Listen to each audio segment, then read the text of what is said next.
था, ठीक। उतना सारा नहीं दिया इन्होंने, बस इन्होंने कहा कि कोलिमनर एपिथेलियम की जो सेल होती हैं सिंगल टाल सिलेंडर सेल हो सकती हैं, कह रहे इनका न्यूक्लियस इनके बेस पर होता है, इनके फ्री सरफेस से माइक्रोबिलाई हो सकता है। अगर माइक्रोबिलाई है तो इन्हें क्या बोलेंगे, ब्रश बॉर्डर कोलिमनर एपिथेलियम कहेंगे। अब देखिए लोकेशन की बात करते हैं, lining of stomach and intestine, stomach और इंटेस्टाइन में इनकी लाइनिंग पाई जा सकती है। मेन फंक्शन इनका क्या है, सिक्रीशन एंड एब्जॉर्प्शन है, सिक्रीशन और एब्जॉर्प्शन।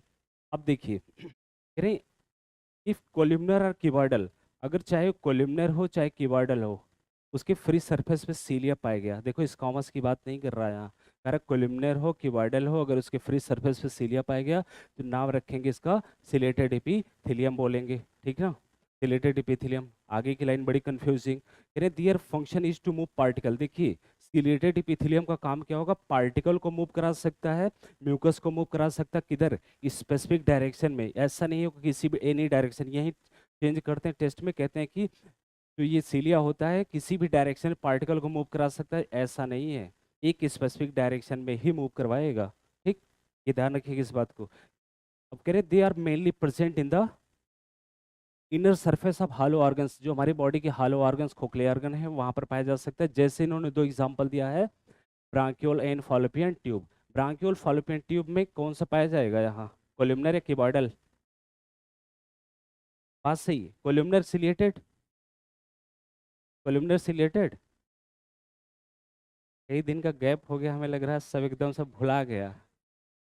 यहाँ मैंने आपको बताया था कोलिमनर सिलिएटेड होगा। चलो थोड़ी सी और है, फिर इसके बाद अपने मेन पॉइंट पे आ जाएंगे। ये हमने चर्चा कर ली थी, एक्सोक्राइन एंडोक्राइन।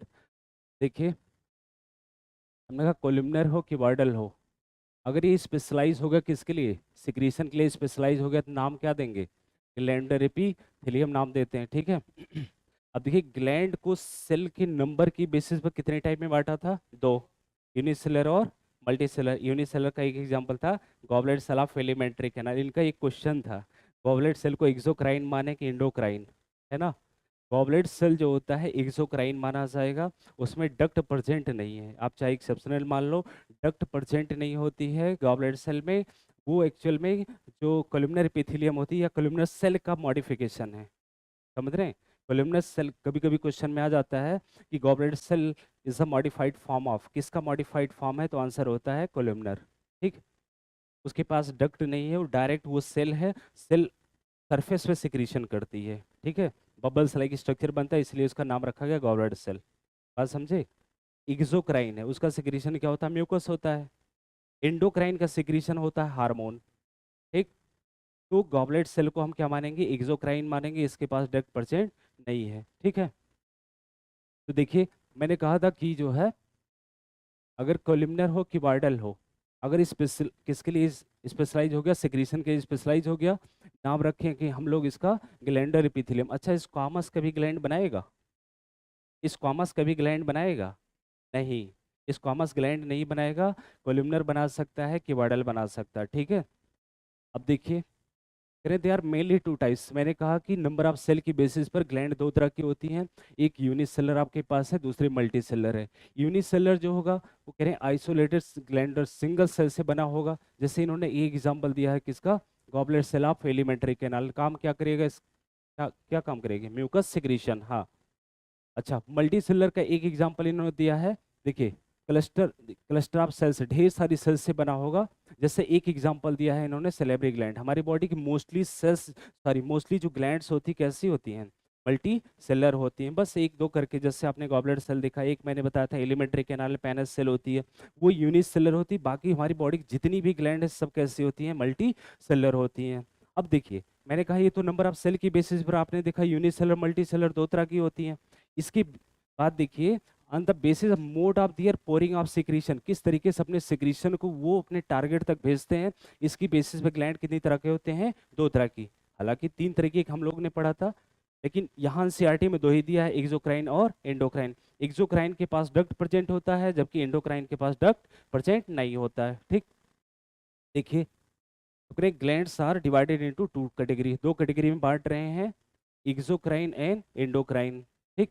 एक्सोक्राइन ग्लैंड जो होती है इनका सेक्रीशन क्या क्या हो सकता है, छह आपको बताया था, म्यूकस था, सलाइबा था, ईयरबैग्स हो सकता है, ऑयल हो सकता है, मिल्क हो सकता है, डाइजेस्टिव एंजाइम, यही इतने सारे और भी चीज़ें हो सकती हैं। इन्होंने कहा कि अदर सेल प्रोडक्ट भी हो सकते हैं, लेकिन आपको 6 लिखा हुआ, तो 6 इतना याद रखिएगा, ठीक।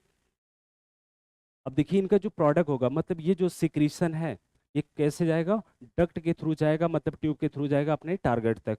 इसके अपोजिट अगर देखा जाए, जो एंडोक्राइन ग्लैंड्स होती हैं, endocrine gland can do not have duct, इनके पास डक्ट नहीं होती, ट्यूब नहीं होती है, इसलिए इनको क्या बोला जाता है, डक्टलेस ग्लैंड बोला जाता है। इनका प्रोडक्ट जो होता है क्या कहलाता है, हार्मोन कहलाता है। हार्मोन किसके थ्रू जाएगा, जिस फ्लूइड को ये फेस कर रही होगी उसी फ्लूइड के थ्रू वो टारगेट तक जाएगा। देखिए लिखा हुआ है, are secreted directly into the fluid bathing the gland, मतलब फ्लूइड को जिस फ्लूइड को फेस कर रही होगी, या कह सकते हैं जिस फ्लूइड में बाथ कर रही, बात करने का क्या मतलब है, जिसकी टच में होगी उसी फ्लूइड के द्वारा इनका टारगेट तक जाएगा। समझ रहे हैं। अब देख लीजिए, इनको पहचान लीजिए। ये यूनिसेलर का इन्होंने एग्जाम्पल दे रखा है, ये मल्टी सेलर का एग्जाम्पल दिया हुआ है। कभी कभी डायरेक्ट एक फिगर दे देंगे, पूछ लेंगे किसके पास डक्ट नहीं है, किसके पास डक्ट है, या किसका सिक्रीशन हार्मोन हो सकता है, किसका सिक्रीशन हार्मोन नहीं है, इस तरीके। या पूछेंगे कि इसके मतलब कि जो डायग्राम दिया इसके रिस्पेक्ट में पूछते हैं कि इसका सिक्रीशन कैसे जाएगा, किसी फ्लूइड के माध्यम से जाएगा या किसी डक्ट के माध्यम से जाएगा। जब आप इसको पहचान पाएंगे कि एक्सोक्राइन है कि इंडोक्राइन, तब तो आप आंसर दे पाएंगे। ऐसे इनडायरेक्ट क्वेश्चन फ्रेम किए जाते हैं, ठीक है। ये है आपकी यूनिसेलर ग्लैंड, ये है आपकी मल्टीसेलर ग्लैंड, ठीक। आइए अब कंपाउंड इपीथेलियम हेडिंग डाल लीजिए भैया, आज का टॉपिक यही है, कंपाउंड इपीथेलियम।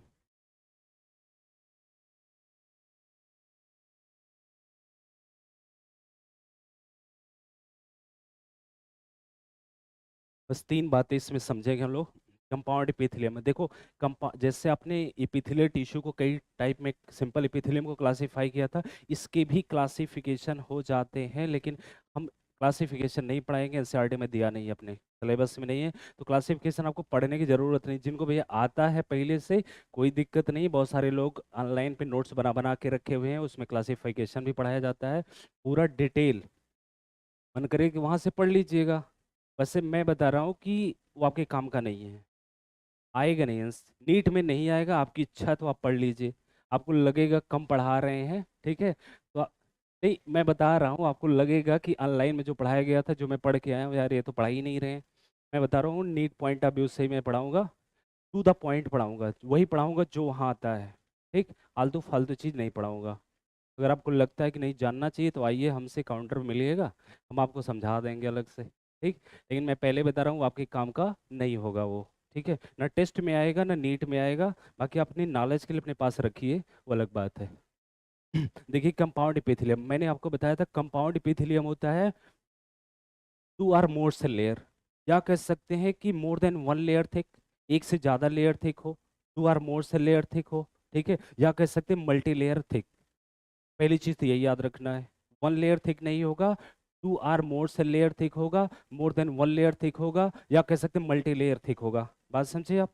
अच्छा, ढेर सारी लेयर है तो इसका क्या मतलब है, मतलब ये है कि प्रोटेक्शन के लिए है, मेन फंक्शन इसका प्रोटेक्शन होगा, ठीक।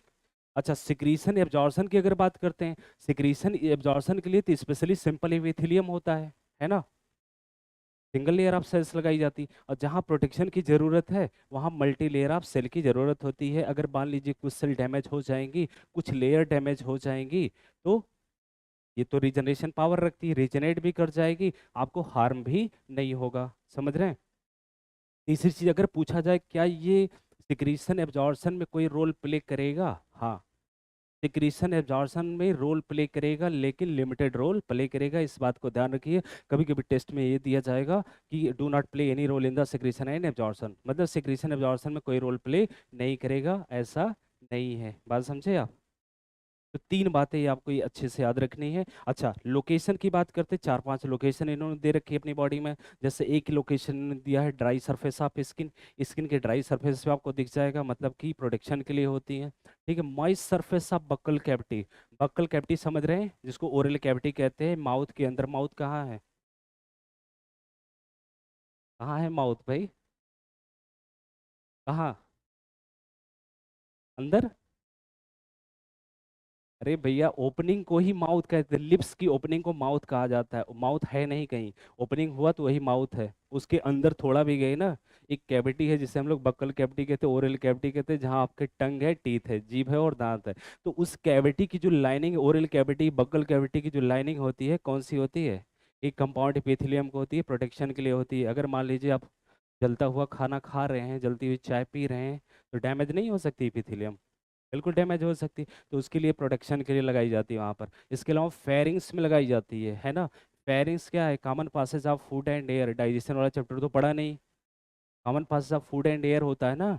अरे भाई, जहाँ नोज की नली और माउथ की नली है, मतलब ओरल कैविटी जा करके ओपन होती है, एक कॉमन पासेज होता है।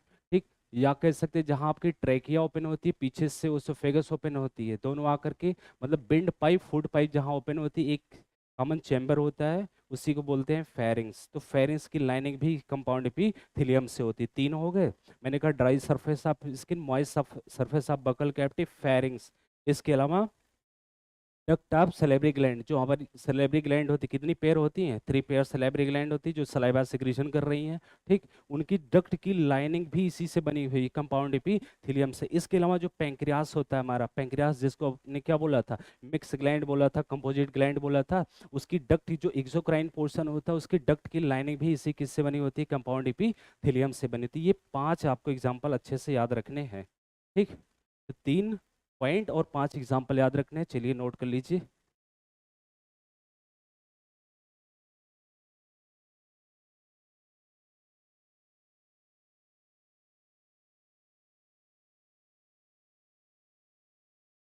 Consist of, who are more cell layer thick।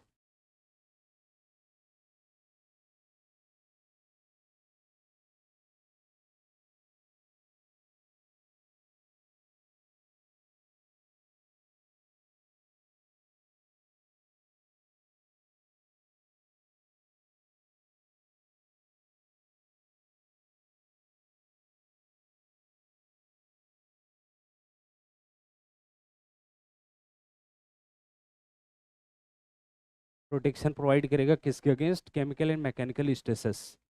Provide protection against chemical and mechanical stresses.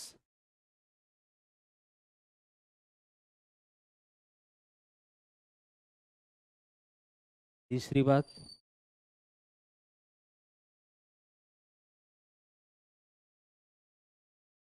Play limited role in secretion and absorption.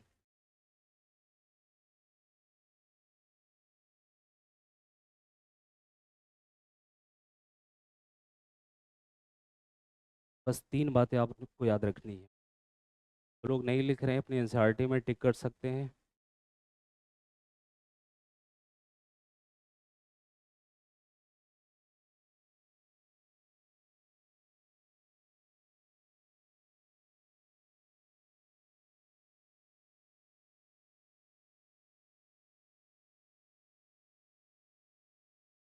क्या हुआ? आँख दर्द कर रहा? क्या दिक्कत है पीछे? बहुत गर्मी हो रही? एसी नहीं चल रहा? गर्मी तो हमको भी लग रही है, लेकिन हम कह नहीं रहे हैं। नहीं चल रहा? आप लोग कंप्लेन क्यों नहीं करते?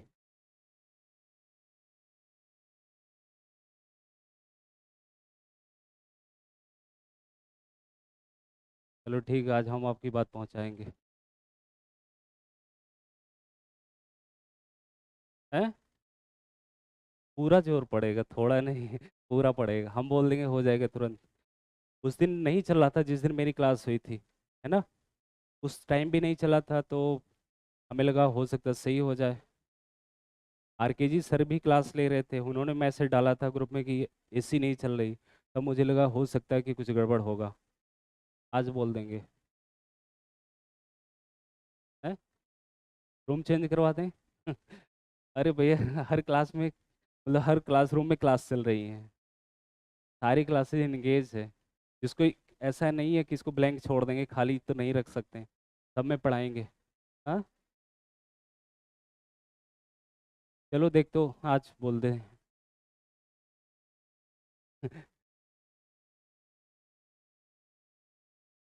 अरे तुम लोग हो गया भैया। चलो एग्जाम्पल्स की बात कर लेंगे थोड़ी सी।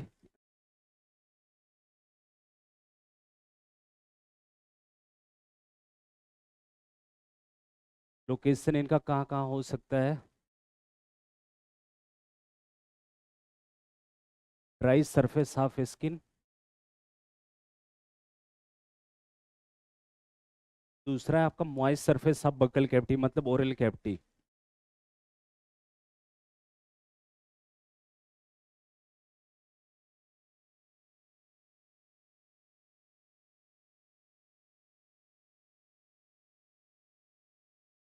तीसरा आपका है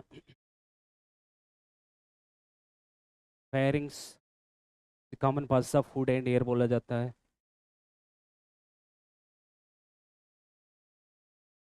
डक्ट्स ऑफ सेलेब्री ग्लैंड।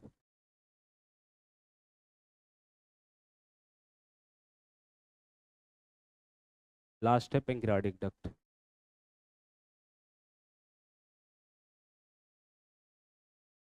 बस 5 एग्जाम्पल याद रखने हैं।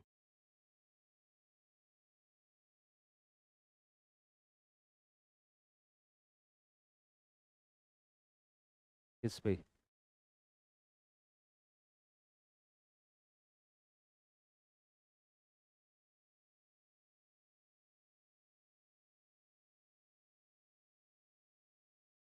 तो क्या लग रहा है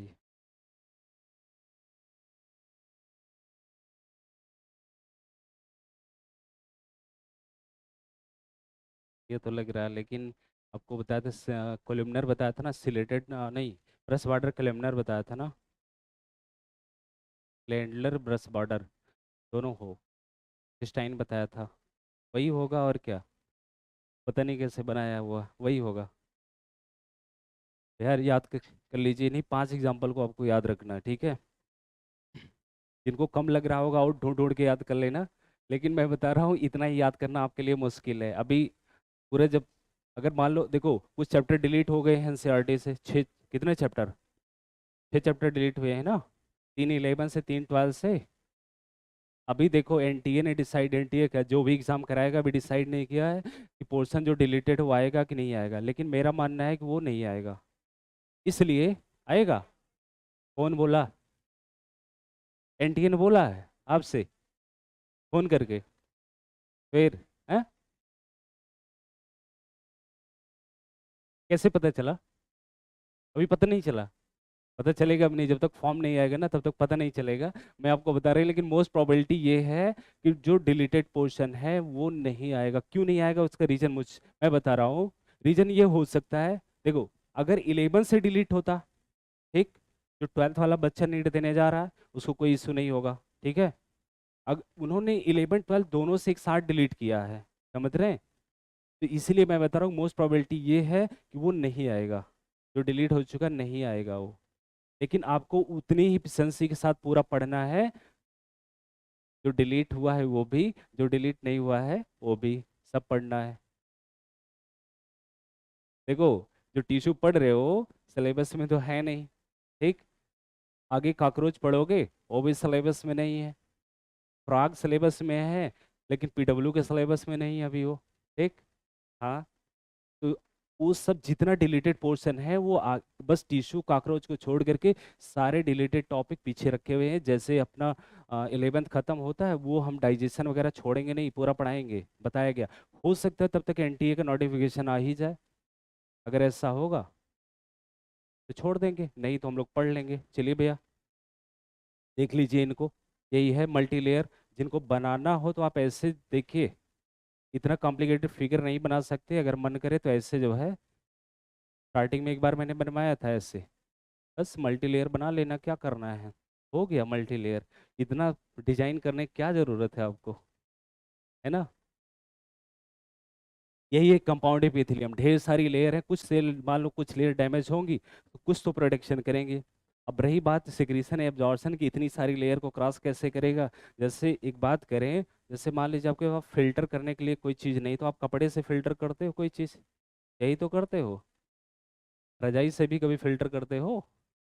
नहीं करते हो ना, लेकिन हाँ, फिल्ट्रेशन हो सकता है, लेकिन बहुत लिमिटेड हो सकता है।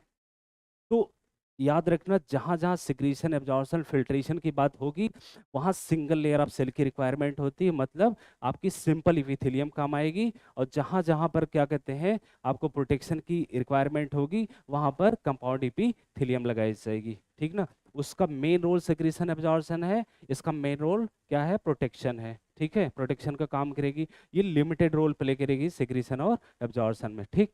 अब हम लोग इसके बाद पढ़ने वाले हैं, पहले इसका वो मेन पॉइंट देख लीजिए, कंपाउंड एपिथेलियम।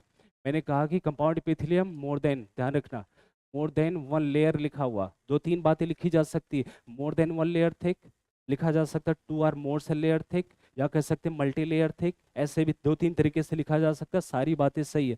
लेकिन एक बात गलत होगी, जैसे वो कहें कि one or more cell layer thick, अगर ऐसा करते हैं तो गलत है वो।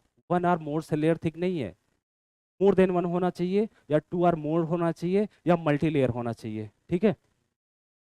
वही यहाँ पर लिखा है इन्होंने कि मल्टी लेयर या more than one layer thick होगी। कह रहे limited role in secretion absorption, secretion absorption करवाएगा लेकिन बहुत लिमिटेड करवाएगा। इसका मेन फंक्शन जो होगा प्रोटेक्शन करवाएगा, प्रोवाइड प्रोटेक्शन किसके against, chemical and mechanical stresses के अगेंस्ट, ठीक है। पांचों एग्जांपल जो मैंने बताए थे वही लिखे हुए हैं यहाँ पर, ठीक। ड्राई सरफेस आप स्किन में देख सकते हैं इसे, मॉइस्ट सरफेस आप बगल कैविटी में देख सकते हैं, इसके अलावा फेरिंग्स में देख सकते हैं, inner lining of the duct of the salivary gland, salivary gland की लाइनिंग करवाएगा, अंदर अंदर लाइनिंग करवाएगा, क्योंकि वो एक तरह का क्या है, केमिकल है, केमिकल है तो। अरे भाई बाइल जूस क्या है, और ये क्या कहते हैं, जो सलाइबा है, सलाइबा का पीएच कितना होता है ये बताइए, 6.8 होता है, ठीक है। स्लाइटली एसिडिक या बेसिक, स्लाइटली एसिडिक, अगर एसिडिक है तो डैमेज कर सकता है, इसी के लिए वो वहां पर लगाया गया। इसी तरीके से देखिए पैंक्रियाटिक जूस जो होता है, पैंक्रियाटिक जूस का नेचर कैसा होता है, एसिडिक या बेसिक,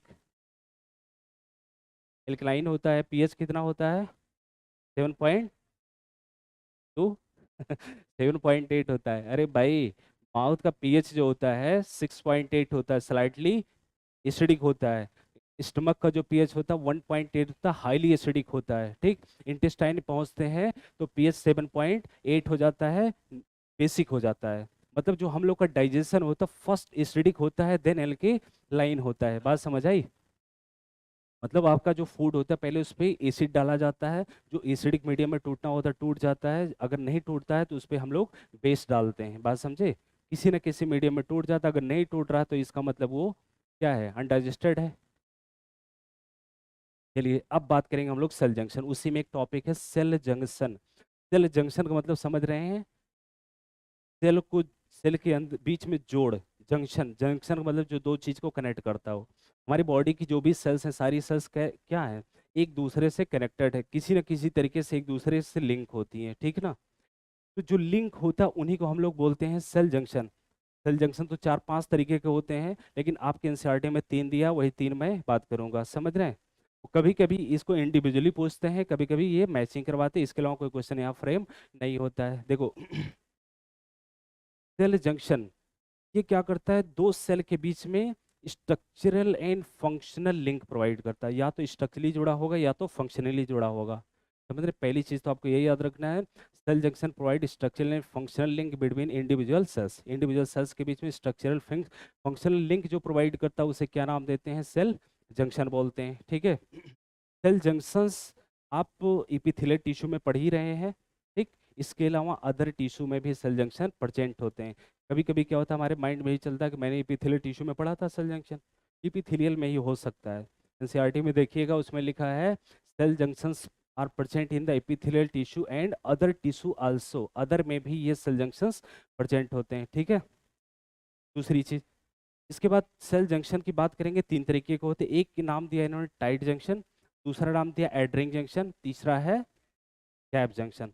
टाइट जंक्शन, पहला है टाइट जंक्शन। टाइट जंक्शन का मतलब ये होता है, जो दो सेल को इस तरीके से कनेक्ट कराएगा, इस तरीके से उनको होल्ड करके रखेगा, जोड़ के रखेगा कि उस टिश्यू, उस सेल के बीच से कोई चीज लीक नहीं कर सकता।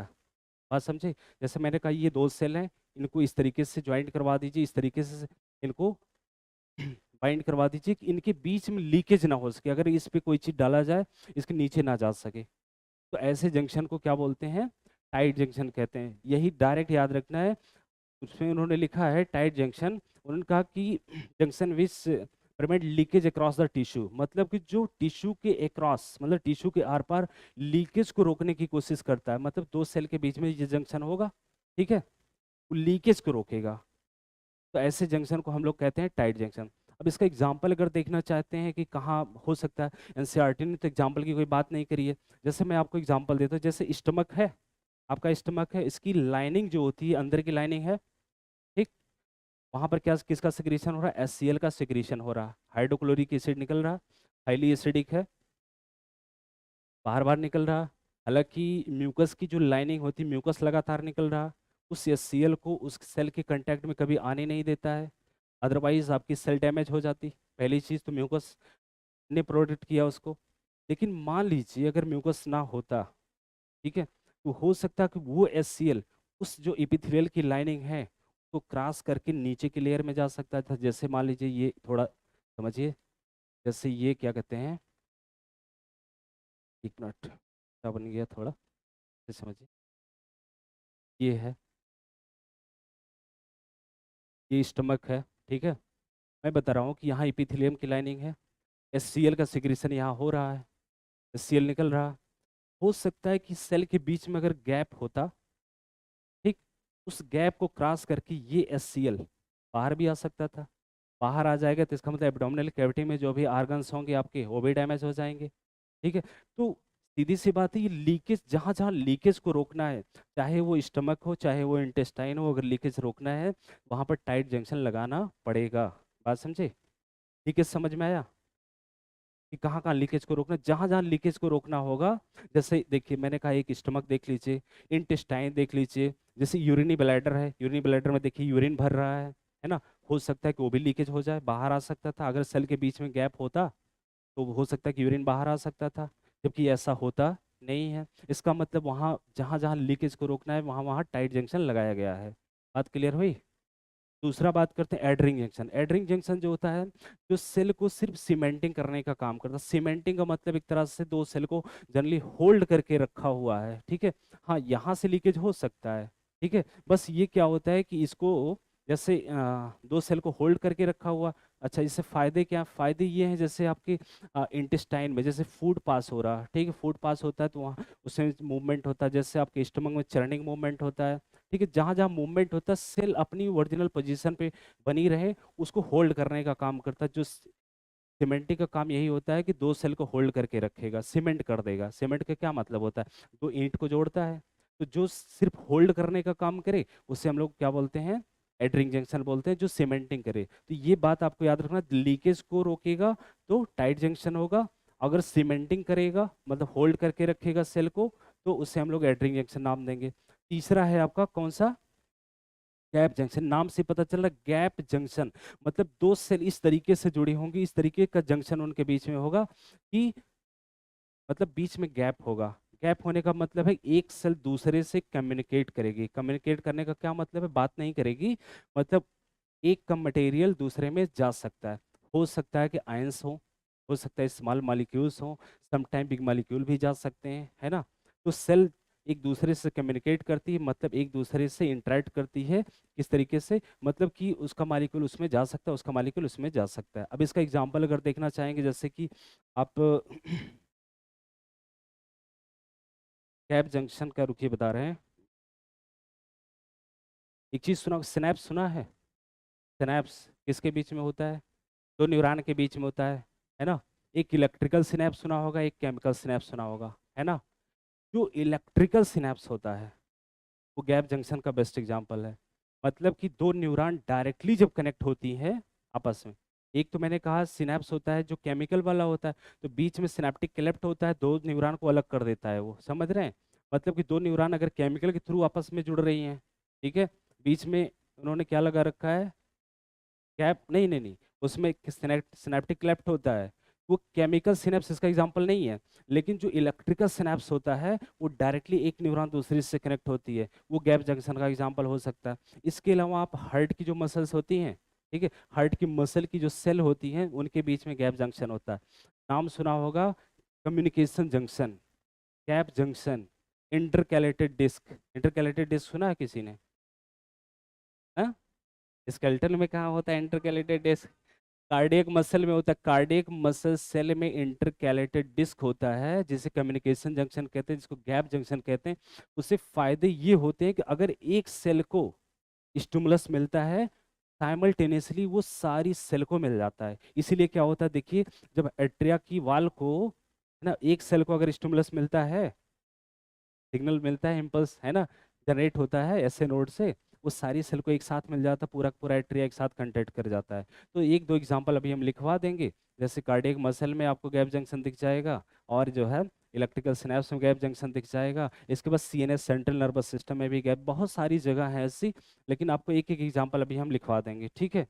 दिया नहीं है, अगर याद करना होगा तो याद करना, अदरवाइज कोई मतलब नहीं है। बस आप मतलब ये समझना कि तीन तरह के जंक्शन हैं: tight junction, adhering junction, gap junction. Tight junction leakage रोकेगा, एडरिंग जंक्शन सीमेंटिंग करेगा सेल को, और जो गैप जंक्शन होता है सेल टू सेल कम्युनिकेट करवाएगा, उनके साइटोप्लाज्म को कनेक्ट करके रखता है। आयंस का मूवमेंट हो सकता है, और स्मॉल मालिक्यूल्स का मूवमेंट हो सकता है, समटाइम बिग मालिक्यूल का भी मूवमेंट हो सकता है, ठीक है?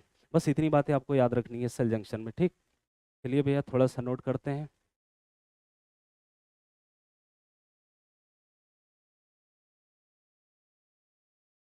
पहली चीज तो ये ध्यान रखना है, wide structural and functional link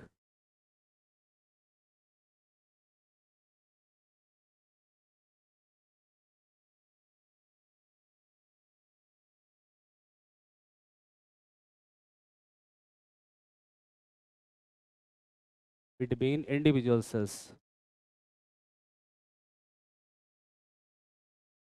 मतलब जो इंडिविजुअल सेल्स के बीच में structural and functional link provide करता है, उसी को हम लोग बोलते हैं सेल जंक्शन कह देते हैं।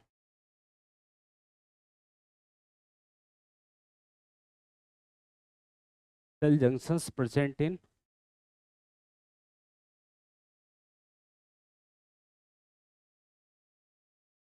epithelial tissue and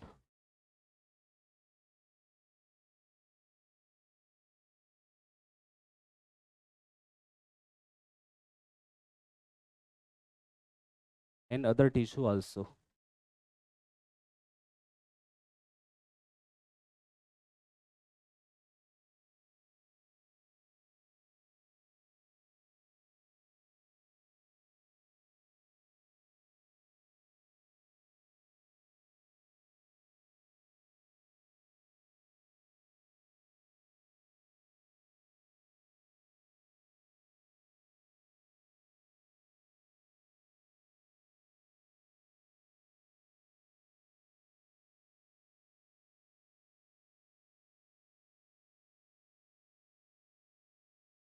तीन तरह के जंक्शंस हैं।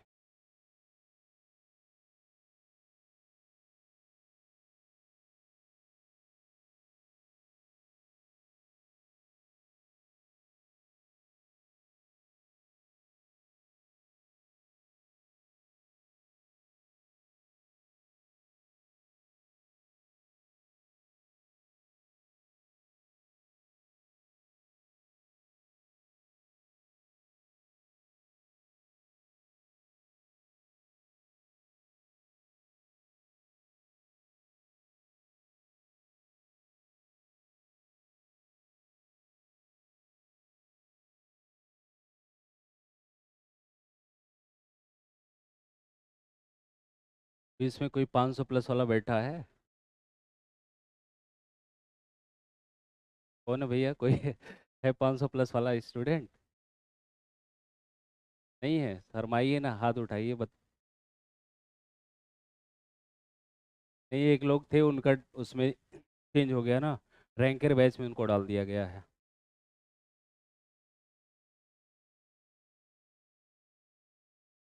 500 के ऊपर किसी का नहीं आया है? हैं, शर्मा रहे हैं? देखो लोग फोर्स कर रहे हैं, उठाइए हाथ, उठा ही नहीं रहे। आपके हैं 500 प्लस? बढ़िया है, कोई दिक्कत नहीं।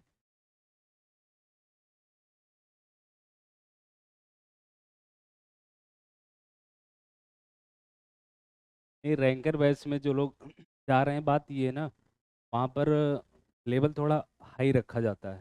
हाई रखने का मतलब ये होता है बेसिक चीज़ें नहीं समझाई जाती, ज़्यादा नहीं बताते हैं। वो पहले से इंस्ट्रक्शन दे दिया जाता है, जो टीचर रैंकर वाइज में जा रहा बेसिक नहीं बताएगा, है ना। मतलब ऊपर ऊपर हो सकता है बता रहे, उनकी इच्छा है बताएं, अदरवाइज बोला जाता है कि रैंकर बैच में बेसिक नहीं बताना है। अभी रात में एक क्लास चलती 9 से 10, है ना, ऑनलाइन। नहीं आप लोग, बताया गया होगा ना, ज्वाइन करते हैं क्या आप लोग? हैं, समझ नहीं आया, मज़ा नहीं आया? अच्छा, क्वेश्चन करवाया जाएगा, उसमें क्वेश्चन के माध्यम से आपको कॉन्सेप्ट क्लियर कराए जाएंगे, ठीक है। उसमें भी वही चलेगा बस। अच्छे अच्छे क्वेश्चन होंगे, जिनको ज्वाइन करना होगा कर लीजिएगा, आप लोग को एक्सेस दिया जाएगा। नोट कर लिया?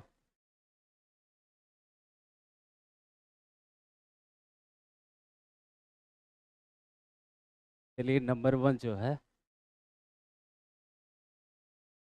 नंबर 1 है आपका वही tight junction.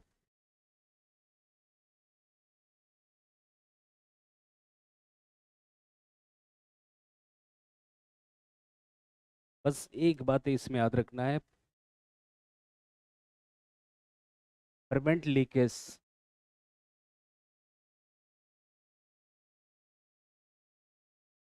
Across the tissue, tissue के क्रॉस अगर लीकेज को रोक रहा, बस एक पॉइंट ध्यान रखना, लीकेज, लीकेज को अगर रोक रहा तो इसका मतलब ये टाइट जंक्शन है, ठीक है।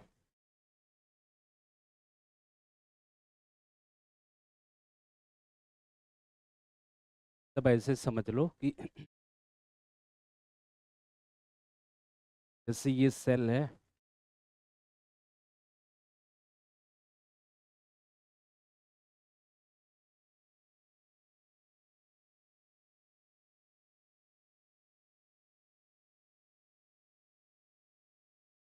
तब इनके बीच में तरह का जंक्शन है, एक्चुअल में प्रोटीन से बना हुआ होता है जंक्शन, ठीक है, प्रोटीन के द्वारा हेल्ड है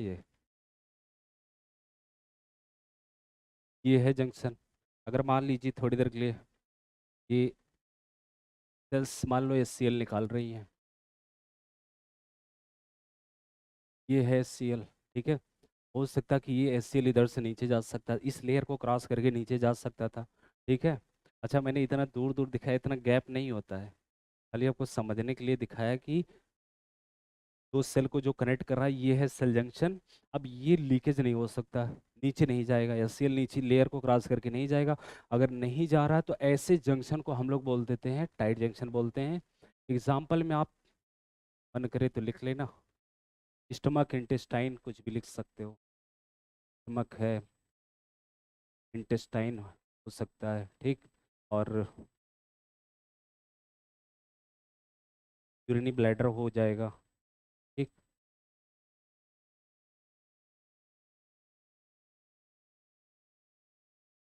ऐसे जंक्शन लगाए जाते हैं, ठीक है। हाँ, ऐसे होगा। यूरिनी ब्लैडर नहीं सुना, देखा है? अरे भैया, अरे ये देखो, किडनी तो सुना ही होगा, ये है किडनी, यहाँ सीवरेटर्स निकलेंगे ऐसे, ठीक।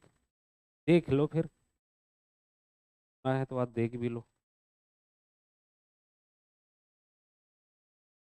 ऐसे होता है, मतलब जो यूरिन फॉर्म होता है किडनी के अंदर में, आकर के यूरेटर के थ्रू स्टोर होता है इसी यूरिनरी ब्लैडर में, है ना।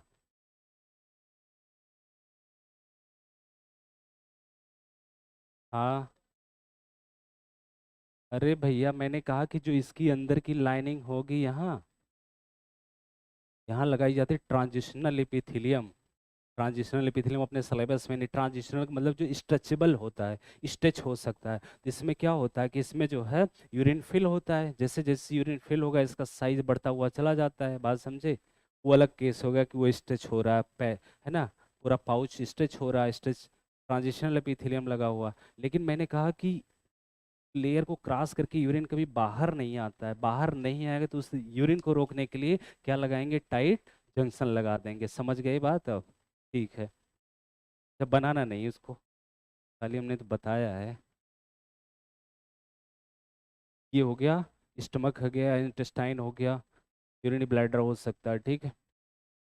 हो गया, आगे बढ़ा जाए।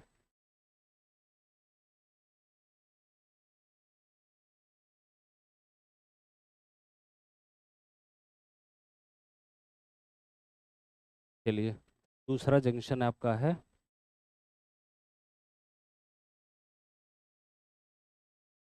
एडरिंग जंक्शन।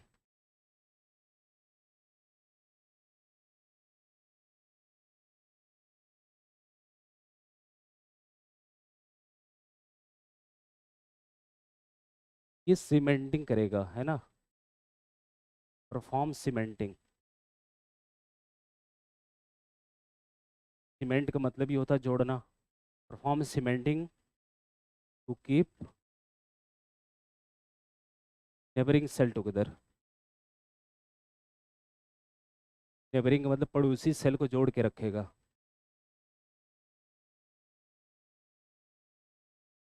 बस इसमें एक चीज़ याद रखना, सीमेंटिंग, जब भी सीमेंटिंग की बात करेंगे समझ आना कि वो किसकी बात चल रही है, हेडरिंग जंक्शन की बात हो रही, ठीक।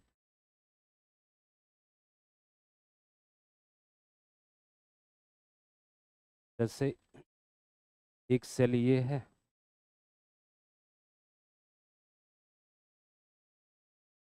तो सेल हैं आपस में।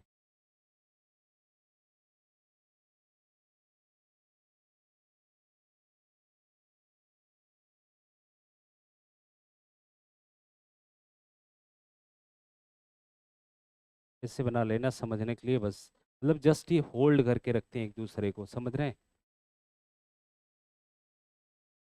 इस तरीके से।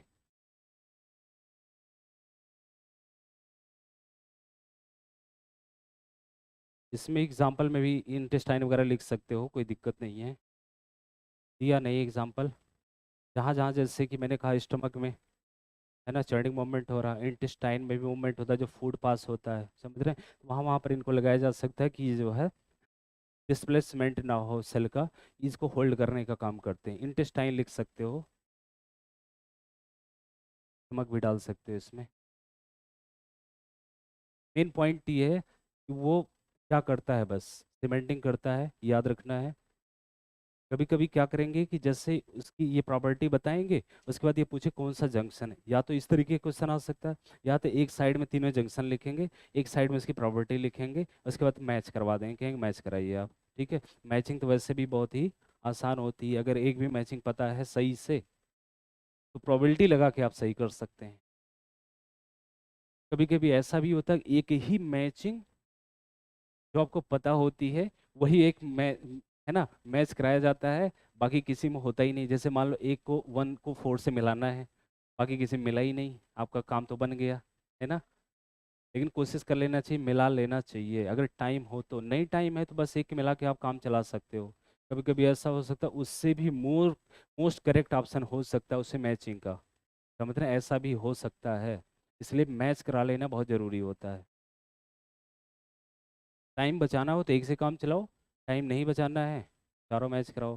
अच्छा, कुछ लोग ऐसे होते हैं जब तक चारों मैच नहीं करा लेते नीचे देखवे नहीं करते हैं। नोट कर लिया। चलो आज कनेक्टिव लग रहा शुरू हो जाएगा, आधे घंटे हैं अभी। कर लिया भैया। तीसरा हेडिंग डाल लीजिएगा,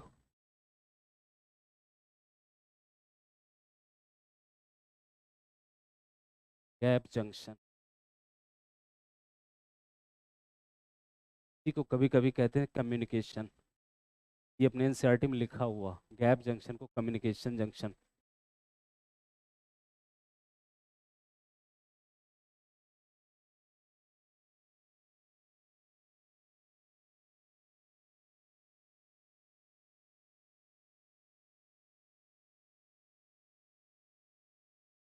इसमें क्या होगा, सेल्स एक दूसरे से कम्युनिकेट करते हैं। कम्युनिकेट विथ ईच अदर, एक दूसरे से कम्युनिकेट करेंगे कैसे, बाई ज्वाइनिंग दियर साइटोप्लाज्म।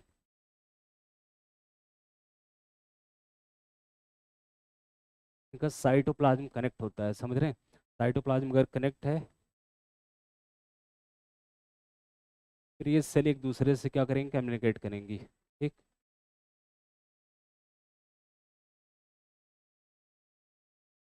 इसमें मूवमेंट हो सकता है,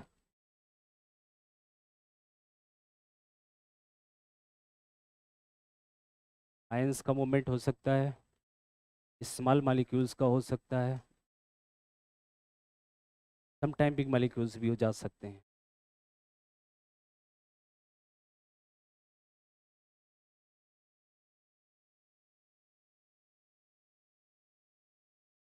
जो कभी कभी इसमें लगाएंगे कि moment of ions, ions small molecules only, ऐसे लिखा जाएगा। एक बार जान लीजिए, जहाँ क्वेश्चन में ओनली लगा हो 99.9% वो ऑप्शन गलत होता है, मतलब वो स्टेटमेंट गलत होता है। ओनली, ऑलवेज, हमेशा क्वेश्चन तो ऑप्शन को गलत कराने के लिए लगाया जाता है। ठीक है। हाँ, कभी बहुत चालाक टीचर है ना, वो आपके साथ जो है खेल खेल सकता है, मतलब सिर्फ वैसा ही होगा कि ओनली लगा, मतलब कि ओनली एक ही जगह हो रहा होगा, वहाँ भी ओनली लगा देगा, तो आप वहाँ फंस सकते हैं। लेकिन मोस्ट प्रोबेबिलिटी ये होती है ओनली ऑलवेज क्वेश्चन के ऑप्शन को गलत कराने के लिए लगाया जाता है। ठीक है। एग्जाम्पल आप चलो ऐसे समझ लो। देखिए, जैसे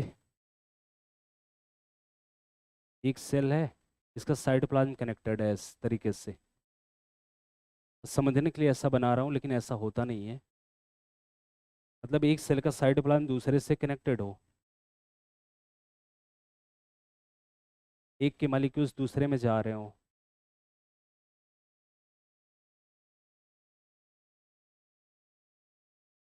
मॉलिक्यूल्स अगर एक से दूसरे में जा रहे हैं तो इसका मतलब ये है गैप जंक्शन। चलो कुछ एग्जांपल लिख लेते हैं।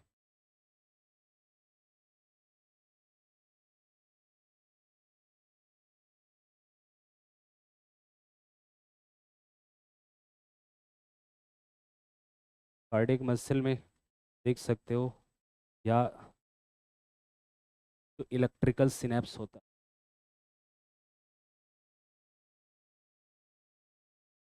यहाँ भी देख सकते हो। और भी बहुत सारे एग्जांपल हो सकते हैं, बस एक दो दिमाग में रखो, पूछा नहीं जाएगा, मैं आपको बता रहा हूँ पहले।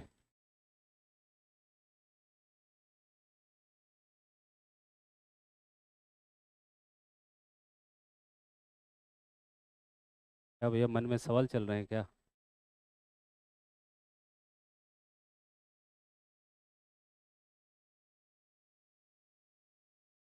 सर, जब इपिथेलियल टिश्यू पढ़ रहे थे आप, उसमें बताया था कि इपिथेलियल टिश्यू जो होता है कनेक्टिव टिश्यू के ऊपर लाइनिंग लाई करता है, पाया जाता है। इपिथेलियल के नीचे बेसमेंट मेम्ब्रेन, बेसमेंट के नीचे इपिथेलियल टिश्यू होता है। ठीक, तो इपिथेलियल टिश्यूज को न्यूट्रिएंट प्रोवाइड करता है, ऐसा पढ़ा था ना?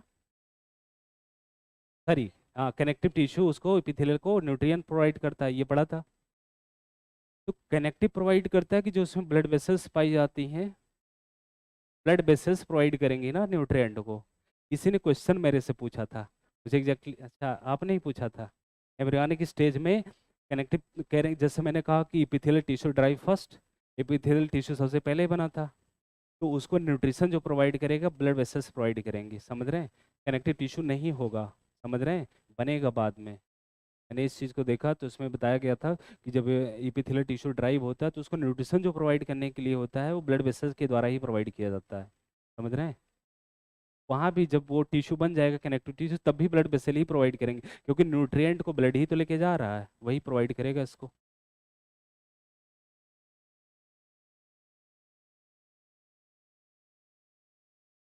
क्या नोट कर लिया भैया? चलो, अच्छा, ऐसा है किसी को ये समझ नहीं आ रहा है? कोई ऐसा है जिसको एकदम बिल्कुल हवा नहीं लग रही इसकी? है, हवा लग रही मतलब गर्मी लग रही, एसी नहीं चल रही ना? कोई बात नहीं है, लेकिन ये मैं पूछ रहा हूँ, देखो मैंने अभी तक जितना पढ़ाया सुन लीजिए। मैंने पढ़ाया कंपाउंड इपिथेलियम, कुछ भी नहीं था उसमें। मैंने सिर्फ तीन बातें बताई थी कंपाउंड इपिथेलियम में। मैंने कहा कंपाउंड इपिथेलियम जो होता है 2 और मोर से लेयर होता है, मोर देन 1 लेयर होता है, मल्टी लेयर होता है। ठीक, 5 लोकेशन हमने यहाँ बताई है: dry surface of skin, moist surface of buccal cavity, pharynx, उसके बाद duct of the salivary gland, उसके अलावा पैंक्रियाटिक डक्ट। 5 लोकेशन बताई। फिर हम जंक्शन पे आ गए। मैंने कहा जंक्शन किसको कहते हैं? जंक्शन का मतलब ये होता है कि जो इंडिविजुअल सेल्स के बीच में structural and functional link provide करता है उसे जंक्शंस बोलते हैं। ठीक है।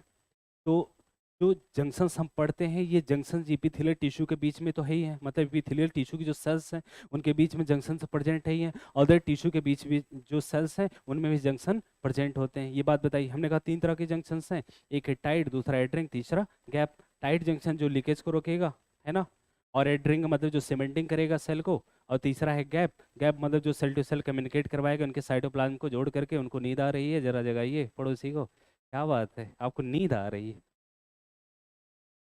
आपको? चलिए कोई बात नहीं है, मत देखिए, हमको देखिए इधर। सुनिए ये बातें हो गई ना, जंक्शन खत्म हो गया। अब बात करेंगे हम लोग कनेक्टिव टिश्यू की। ठीक, एक बार देख लीजिए जल्दी से।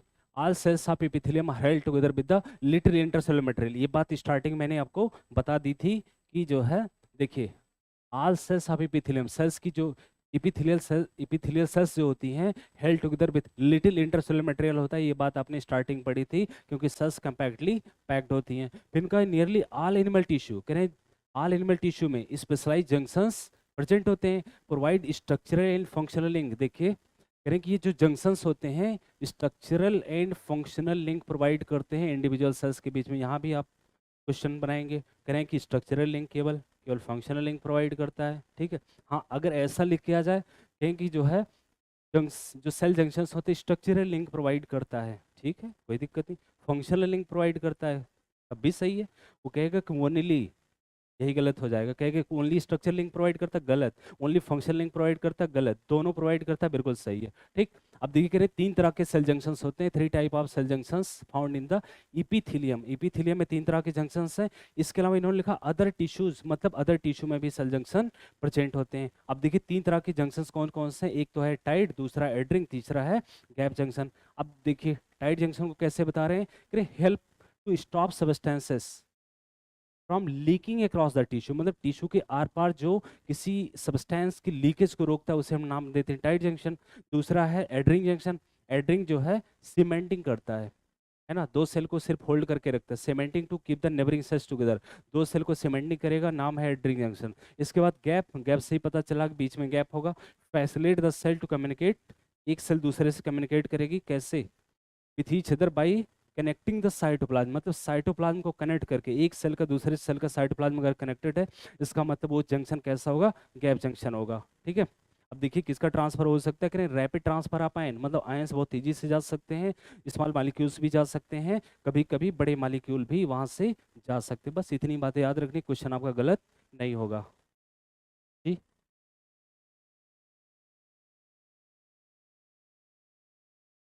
कहाँ लिखा है? डीपीपी में? हमको क्वेश्चन दिखाइएगा।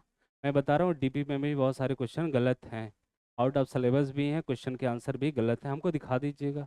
ठीक। कनेक्टिव टिश्यू डाल लिख लीजिए। क्या ही बताऊँ, डीपीपी आई है सेंट्रल टीम से, हाँ डीपीपी किसी ने बनाया नहीं है। और देखो डीपीपी जिसको अलॉट कर दिया जाता है बनाने के लिए, वो लोग क्या करते हैं? बस नेट खोलते हैं, हाँ 10 क्वेश्चन फ्रॉम एपिथेलियल टिश्यू, जो आ गया उठा के छाप दिया। वो अपने लेवल का है कि नहीं, सिलेबस से बाहर है कि नहीं, है ना, ये गलत है ना। लेकिन अब बन के आ गई तो हम लोग कुछ कर नहीं सकते उसमें, बस इतना कर सकते हैं, करेक्शन करवा सकते हैं उसमें। ठीक है। जो आउट ऑफ सिलेबस क्वेश्चन लगेगा आप उनको छोड़ दीजिएगा, अगर आपको आता है आप कर लीजिएगा। ठीक। अच्छा, एक चीज़ और, आंसर भी नहीं दिया गया आप लोग को, है ना। आंसर दिया गया है डीपीपी का, दे दिया गया है? उस पे ऐप पे आ गया, एक्सेस पे आ गया होगा ना। अगर नहीं होगा इनकेस तो आप बताना, मैं इसे भी डिस्प्ले करवा दूंगा, आप नोट कर लेना, और क्या। चलिए देखिए हेडिंग डालिए connective tissue. Connective tissue, NCERT ने बोला है कि ये मोस्ट अबंडेंट है हमारी बॉडी में, सबसे ज़्यादा है, widely distributed in the body, body में बहुत ज़्यादा डिस्ट्रीब्यूशन, हर जगह लगभग इस मिल जाएगा आपको कनेक्टिव टिश्यू। अरे भाई इपीथीलियम के नीचे नीचे कनेक्टिव टिश्यू होता है, जहाँ जहाँ इपीथीलियम होगा वहाँ वहाँ आपको कनेक्टिव टिश्यू दिखेगा। समझ रहे हैं? तो पहली बात तो यही है, most widely and most abundant widely distributed in the body है।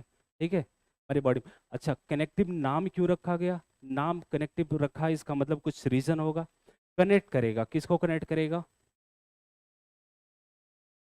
टिश्यू को कनेक्ट कर सकता है, ठीक है, आर्गन को कनेक्ट कर सकता है, इसीलिए मतलब इसका स्पेशल फंक्शन है लिंकिंग एंड कनेक्टिंग, मतलब लिंक करेगा, कनेक्ट करेगा किसको? टिश्यू को, आर्गन्स को कनेक्ट करने का काम करता है, इसलिए इसका नाम रखा गया है कनेक्टिव टिश्यू। ठीक। तीसरी बात ये है कि हो सकता है कि ये क्या कहते हैं, स्पेशलाइज भी हो सकते हैं, हो सकता है सॉफ्ट भी हो सकते हैं। सॉफ्ट में जैसे सॉफ्टेस्ट टिश्यू की बात करते हैं, सॉफ्टेस्ट कनेक्टिव टिश्यू हमारे पास ब्लड प्रेजेंट है, एकदम softest connective tissue, fluid connective tissue इसको बोलते हैं, फास्ट कनेक्टिव टिश्यू बोलते हैं। तो ये सॉफ्ट भी हो सकते हैं, स्पेशलाइज टाइप भी हो सकते हैं, ठीक है, ये बात। फिर एनसीईआरटी ने कहा, 4 एग्जाम्पल दिया है इन्होंने, 4 एग्जाम्पल में जैसे इन्होंने दिया है कि एडपोज दिया है, कार्टिलेज दिया है, बोन दिया है, ब्लड दिया है, समझे, 4 एग्जाम्पल दिया। ठीक।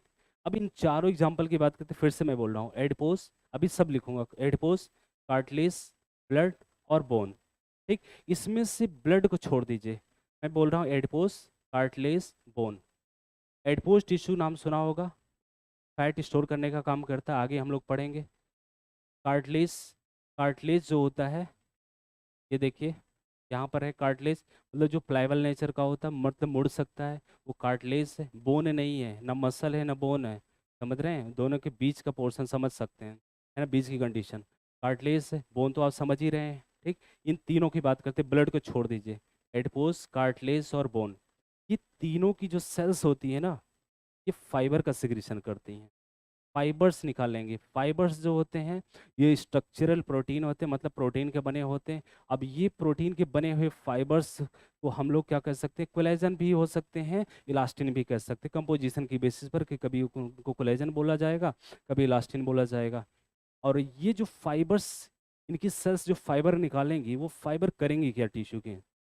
अब देखिए, टिश्यू के बीच में उन्होंने कहा 3 चीज़ें प्रोवाइड करेंगे, strength, elasticity and flexibility. Strength मतलब कि टिश्यू को मजबूती देंगी, इलास्टिसिटी, इलास्टिक मतलब समझ रहे हैं ना, कोई चीज़ स्ट्रेच हो फिर अपनी ओरिजिनल पोजीशन पहुंच जाए, इसका मतलब इलास्टिसिटी। तो ये जो कार्टिलेज होती है, सॉरी कार्टिलेज बोल रहे हैं, जो फाइबर्स होते हैं जिस टिश्यू में होंगे, वो उस टिश्यू को स्ट्रेंथ प्रोवाइड करेंगे, मतलब मजबूती देंगे।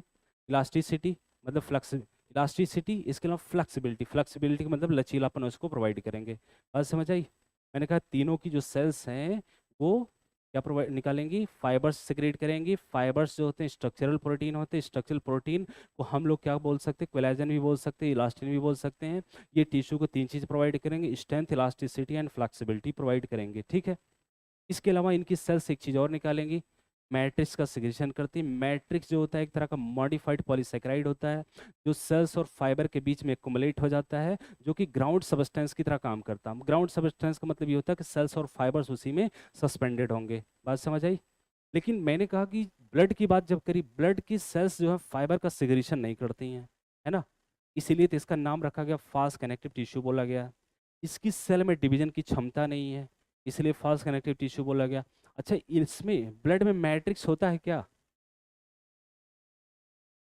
नहीं होता, अरे सोच लो, ब्लड में दो ही चीज तो है, plasma plus formed element, plasma को ही हम लोग नाम देते हैं मैट्रिक्स, 55% मैट्रिक्स होता है। लेकिन मैट्रिक्स तो है ब्लड में, ब्लड में मैट्रिक्स होता है, लेकिन इनकी सेल का सिक्रीशन नहीं है वो।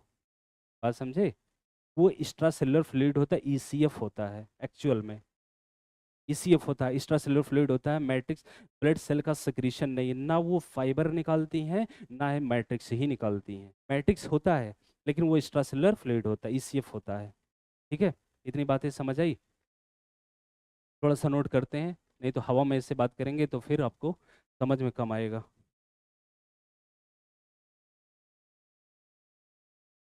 पहली चीज़ तो ये ध्यान रखना है, ये मोस्ट अबेंडेंट है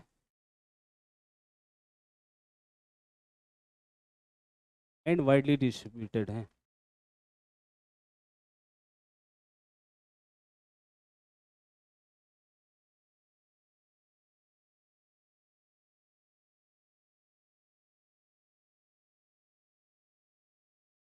कभी कभी इसी लाइन से क्वेश्चन बना लेते हैं, यही लाइन उठा के छाप देंगे, फिर most abundant widely distributed in the body of the complex animals.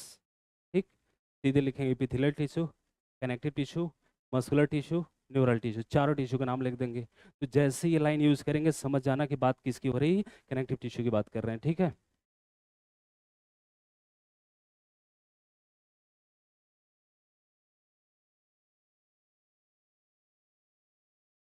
का स्पेशल फंक्शन क्या है?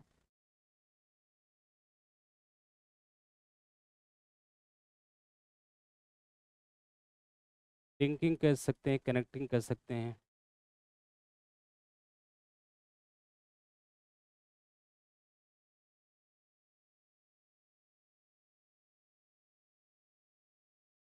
टिश्यूज एंड ऑर्गन्स, मतलब टिश्यू को और ऑर्गन्स को लिंक करेंगे, कनेक्ट करेंगे, इसीलिए इनका नाम रखा गया है कनेक्टिव टिश्यू, ठीक।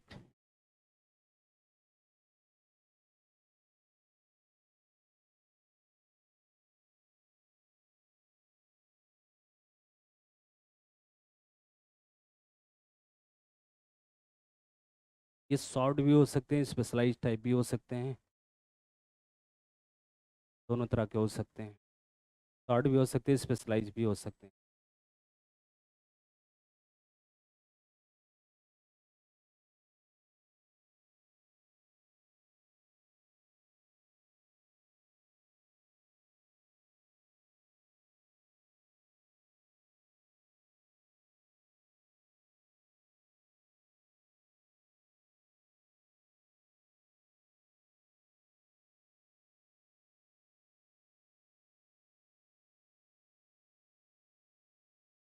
लिंक करना, कनेक्ट करना, मतलब दोनों एक ही होता है, ठीक है। बस उन्होंने लिखा लिंकिंग कनेक्टिंग, कोई मैंने अलग से लिख दिया, कोई दिक्कत नहीं है, दोनों को एक ही मान लीजिएगा। लिंकिंग कनेक्टिंग टिश्यू को जोड़ सकता है, ऑर्गन्स को कनेक्ट करवा सकता है। जैसे एग्जांपल की बात करूं,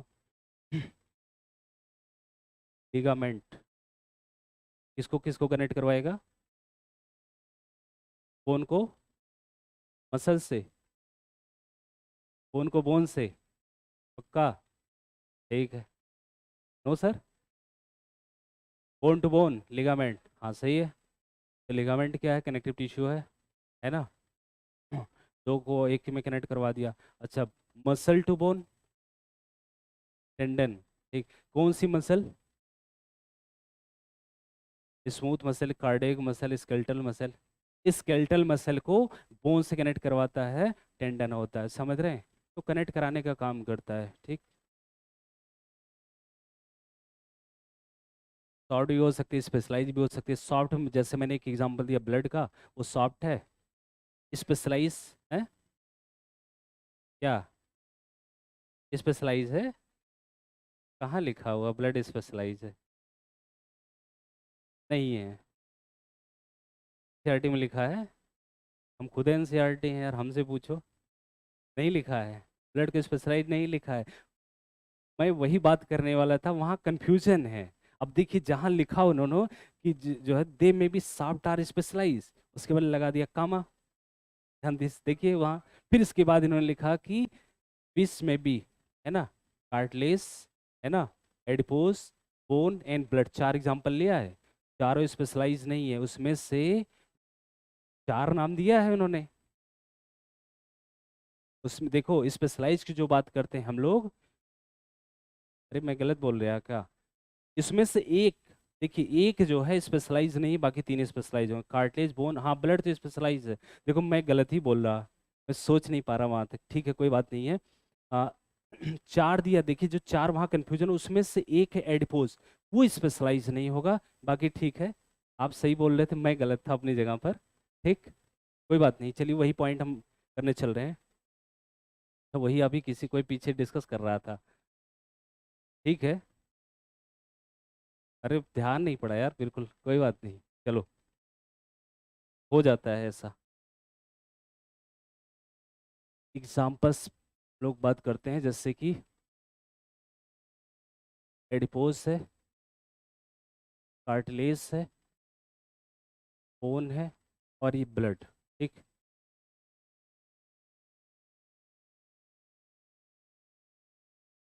ठीक, जो इनकी सेल्स हैं, ठीक है, इनकी जो सेल्स होंगी, ये फाइबर भी सिक्रीट करेंगी और मैट्रिक्स भी।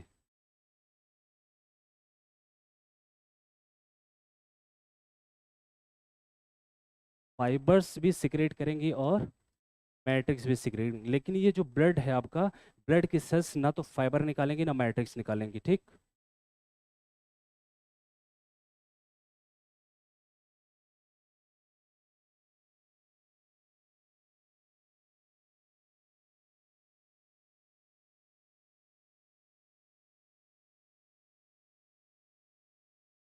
ना ये फाइबर्स निकालेंगी, होता है इनके पास, देखो फाइबर्स तो नहीं होता है, मैट्रिक्स होता है, लेकिन मैट्रिक्स इनका सिक्रीशन नहीं है। अच्छा, जब हम लोग अपने कॉन्सेप्ट पे गलत जा रहे होते हैं ना, अभी आप कोई डिस्कस नहीं करते, लेकिन अभी समझाते हम खुद ही फंस जाते।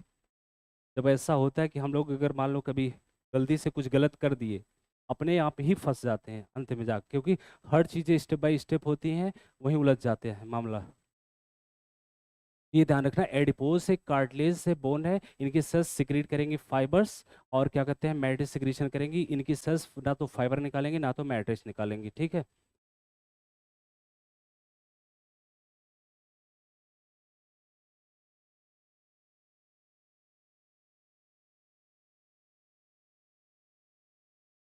थोड़ा सा फाइबर्स के बारे में हम लोग लिखेंगे।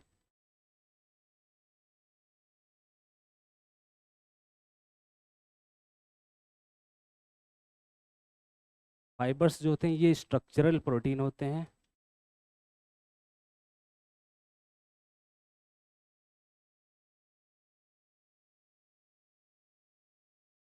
इन्हें कोलेजन भी कह सकते हैं, इलास्टिन भी कह सकते हैं, कोलेजन और इलास्टिन। कोलेजन और इलास्टिन, फाइबर्स जो है स्ट्रक्चरल प्रोटीन होते हैं, इन्हें कोलेजन या इलास्टिन कह सकते हैं। दूसरी बात,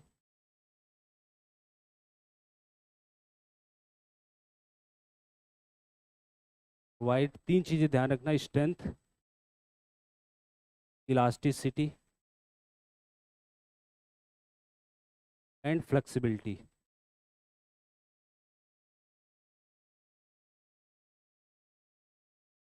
टू टिश्यू।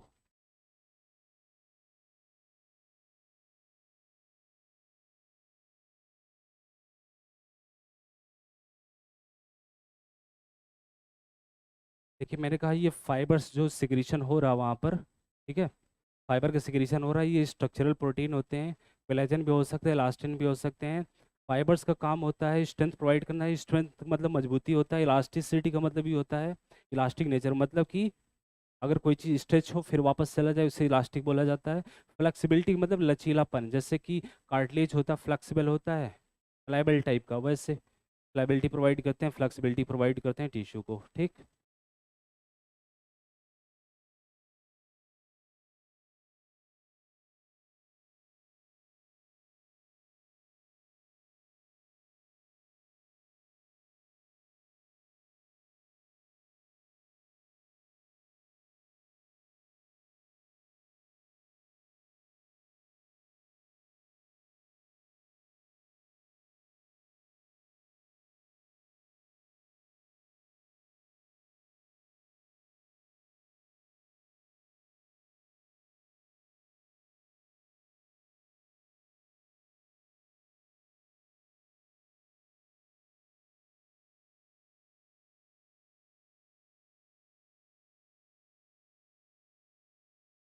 क्या,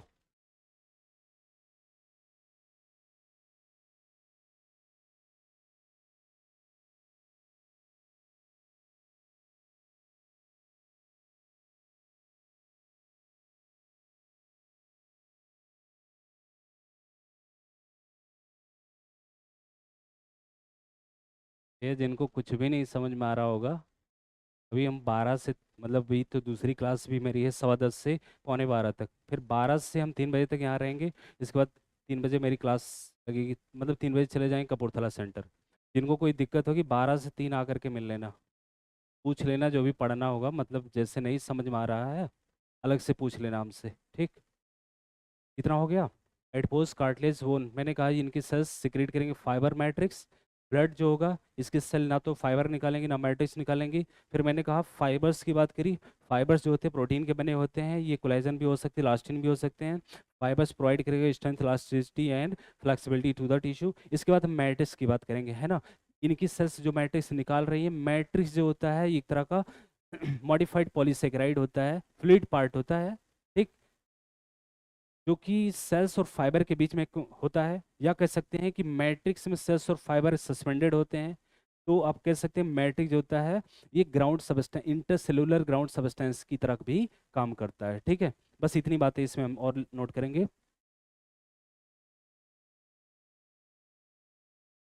मैट्रिक्स जो होता है,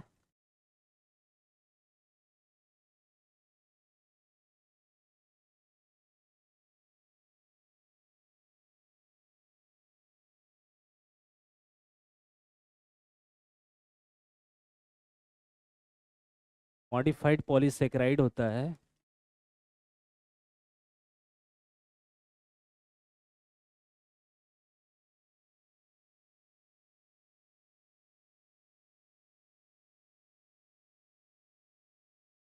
सेल्स एंड फाइबर्स के बीच में, ठीक है, सेल्स और फाइबर्स के बीच में कोलेट हो जाता है।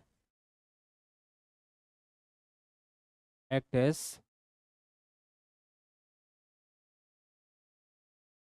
इंटरसेलुलर सबस्टेंस,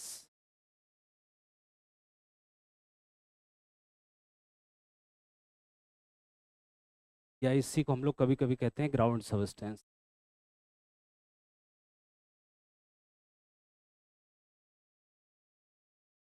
तो इंटरसेलुलर सबस्टेंस की तरह काम करेगा, या कह सकते हैं ग्राउंड सबस्टेंस की तरह काम करेगा, ठीक है।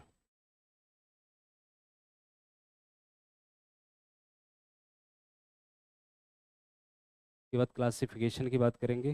तीन तरीके से क्लासिफाई किया है।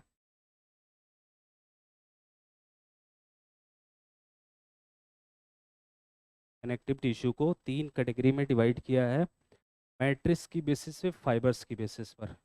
मतलब मैट्रिक्स ज़्यादा है या फाइबर ज़्यादा है, इनकी बेसिस पे तीन कैटेगरी है। इन्होंने कहा डेंस, टूच, डेंस, स्पेशलाइज, ठीक है। तीन कैटेगरी में कनेक्टिव टिश्यू को तीन कैटेगरी में डिवाइड किया, लूज, डेंस एंड स्पेशल। नाम से पता चला लूज कनेक्टिव टिश्यू। लूज का मतलब ढीला ढाला। ढीला ढाला कब होगा? जब मैट्रिक्स ज़्यादा होगा, फाइबर्स कम होंगे, समझ रहे, लूज कनेक्टिव टिश्यू है। डेंस, ठीक है, रिवर्स कर दीजिए, मैट्रिक्स कम हो, फाइबर्स ज़्यादा हो, डेंसिटी बढ़ जाएगी इसकी, मतलब डेंस कनेक्टिव टिश्यू हो जाएगा। स्पेशलाइज टाइप, स्पेशलाइज में आपका क्या आ जाएगा, जो इनका मैट्रिक्स होगा ये लिक्विड होगा, है ना, लिक्विड होगा और फाइबर फ्री होगा, ठीक है। नोट कर लिया इसको। बस, टाइम भी तो लगभग आपका हो ही गया है। एक काम करते हैं, एनसीईआरटी वाला पोर्शन 2 मिनट लगेगा, डिस्कस कर लेते हैं, उसी पर रोक देते हैं। टाइप्स ऑफ कनेक्टिव टिश्यू जो है हम बाद में बात करेंगे, ठीक है। देखिए, एक कनेक्टिव टिश्यू आर, भैया एकदम सब कॉपी किताब सब पैक होने लगा। कनेक्टिव टिश्यू मोस्ट अबंडेंट है, वाइडली डिस्ट्रीब्यूटेड है आपकी बॉडी में। कॉम्प्लेक्स एनिमल, मतलब कॉम्प्लेक्स मतलब जैसे कि जो वेल डेवलप ऑर्गेनिज्म होते हैं, जैसे हम लोग हैं, कॉम्प्लेक्स ही हैं, तो अपनी ही बात चल रही है। They are named connective tissue, नाम कनेक्टिव टिश्यू इसलिए रखा गया है क्योंकि इनका स्पेशल फंक्शन है लिंक करना, सपोर्ट करना, ठीक है। लिंक करते हैं, हमने लिखा लिंक करना, कनेक्ट करना, मतलब है कि सपोर्ट एक लिखा हुआ, मैंने इसको छोड़ रखा। सपोर्ट भी देते हैं, जैसे आपकी बोन्स हैं, कार्टिलेज हैं, सपोर्ट भी देती हैं, प्रोटेक्शन भी देती हैं, है ना। सपोर्ट नहीं दे रही, जैसे आप पैर की, मतलब कि जो लॉन्ग बोन्स आप लेग होती है उस वेट बेयरिंग का काम करती है, इसी के बेसिस पर आप खड़े होते हैं। प्रोटेक्शन भी करती है, सपोर्ट भी, कई बहुत सारे फंक्शन होते हैं, लेकिन लिंकिंग कनेक्टिंग कोई दिक्कत नहीं है, ठीक है। टिश्यू और ऑर्गन के बीच में लिंक करेंगे, कनेक्ट करेंगे, सपोर्ट भी देंगे, क्योंकि दे रेंज फ्रॉम सॉफ्ट, हो सकता है ये सॉफ्ट टाइप के हो सकता है स्पेशलाइज टाइप के हों, ठीक। अब यहीं पर कन्फ्यूजन आता है कि लड़का ये देखता है कि जो है स्पेशलाइज टाइप, फिर उसी का आगे इन्होंने कामा लगा के लिख दिया include cartilage, bone, adipose and blood, ठीक है। चारों का नाम लिख दिया। वो कह रहा है, बच्चे कहते हैं सर स्पेशलाइज तो लिखा है, विच इंक्लूड, इंक्लूड कर रहा है चार, चारों स्पेशलाइज नहीं है, जिसमें से हम लोग इसमें नहीं नहीं, एडिपोज, एडिपोज स्पेशलाइज में नहीं आएगा। बाकी आपका कार्टिलेज, बोन और ब्लड स्पेशलाइज में आ जाएगा, ठीक। अब आगे की उनका इन ऑल कनेक्टिव टिश्यू, इन चारों की बात कर रहा है, सारे कनेक्टिव टिश्यू में बोल रहा है कह रहा है एक्सेप्ट ब्लड, कह रहे ब्लड को छोड़ दीजिए, बाकी की सेल, मतलब इसको छोड़ दीजिए, बाकी सेल का मतलब कि कार्टिलेज, बोन और एडपोज की जो सेल्स होती हैं, ये सब के सब क्या निकालेंगी, फाइबर्स निकालेंगी। जो कि फाइबर्स जो होता है ये स्ट्रक्चरल प्रोटीन होता है, जो कि कोलेजन भी कह सकते हैं इसको हम लोग, इलास्टिन भी कह सकते हैं। फिर इनका फाइबर का काम क्या है, फाइबर्स करे प्रोवाइड स्ट्रेंथ, मजबूती देगा, इलास्टिसिटी मतलब कि जो है इलास्टिक नेचर प्रोवाइड करेगा, फ्लेक्सिबिलिटी लचीलापन प्रोवाइड करेगा, किसको, टिश्यू को, ठीक।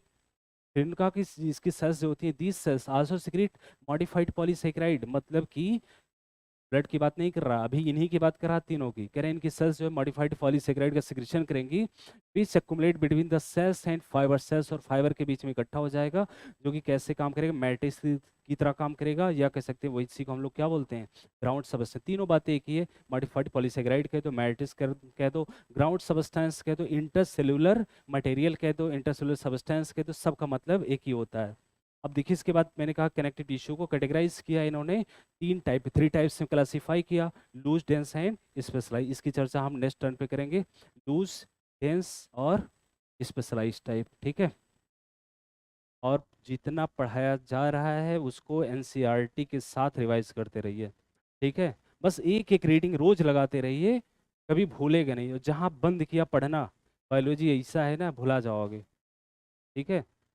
रोज एक रीडिंग मार लिया करिए, सुबह उठिए, सुबह के टाइम में एक रीडिंग लगा लिया करिए, ठीक। ठीक है, जाइए।